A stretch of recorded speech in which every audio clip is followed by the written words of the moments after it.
നടി കാവ്യ മാധവന്റെ പിതാവ് പി. മാധവൻ അന്തരിച്ചു. കാസർഗോഡ് നീലേശ്വരം പള്ളിക്കര കുടുംബാംഗവും സുപ്രിയ ടെക്സ്റ്റൈൽസ് ഉടമയുമാണ്. 75 വയസ്സായിരുന്നു അദ്ദേഹത്തിന്. ചെന്നൈയിൽ വെച്ചാണ് അന്ത്യം സംഭവിച്ചത്. സംസ്കാരം പിന്നീട് കൊച്ചിയിൽ നടക്കും. ഇപ്പോൾ മൃതദേഹം കൊച്ചിയിലേക്ക് കൊണ്ടുപോയി എന്നാണ് അറിയാൻ കഴിഞ്ഞത്. ഇന്നലെ രാത്രി 9 മണിക്ക് ശേഷമായിരുന്നു അന്ത്യം എന്നാണ് അറിയാൻ കഴിഞ്ഞത്. പെട്ടെന്ന് വീട്ടിൽ വെച്ച് ഹൃദയാഘാതം ഉണ്ടായതായിരുന്നു കാരണം. കഴിഞ്ഞ കുറേ നാളുകളായി ചെന്നൈയിലാണ് താമസം.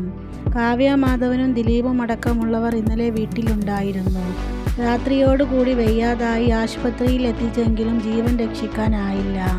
കാവ്യ മാധവനൊപ്പം നിറസാന്നിധ്യമായിരുന്നു അദ്ദേഹത്തിന്. അദ്ദേഹം കാസർഗോഡ് സ്വദേശിനിയാണ്. നിലവിൽ രാവിലെ തന്നെ കൊച്ചിയിലേക്ക് മൃതദേഹം കൊണ്ടുപോയിട്ടുണ്ട്. 10:15 ഫ്ലൈറ്റ് എന്നാണ് നാട്ടുകാർ പറയുന്നത്.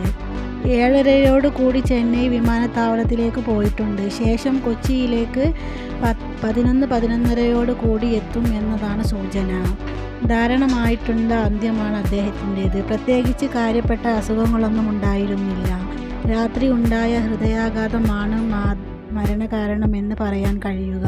കാവ്യ മാധവന്റെ സിനിമയിലേക്കുള്ള പ്രവേശന കാലം മുതൽ തന്നെ മകൾക്ക് പൂർണ്ണ പിന്തുണയുമായി കൂടെയുണ്ടായിരുന്നതാണ് പിതാവ് മാധവൻ. കുട്ടിക്കാലത്ത് വേദികളിലും സിനിമാ സൈറ്റുകളിലും കാവ്യക്കൊപ്പം നിന്ന് ശക്തമായ പിന്തുണയും സ്നേഹവും നൽകിയ വ്യക്തിയാണ് അദ്ദേഹം. പല അഭിമുഖങ്ങളിലും കാവ്യ പിതാവിനെക്കുറിച്ചും അദ്ദേഹത്തിൻ്റെ പിന്തുണയെക്കുറിച്ചും വാചാലമായിരുന്നു. പിതാവിൻ്റെ മരണത്തിൽ കടുത്ത ദുഃഖത്തിലാണ് കാവ്യ മാധവനും കുടുംബവും. മാധവൻ സാറിന് ആദരാഞ്ജലികൾ. കൂടുതൽ വീഡിയോക്കായി സബ്സ്ക്രൈബ് ചെയ്യുക.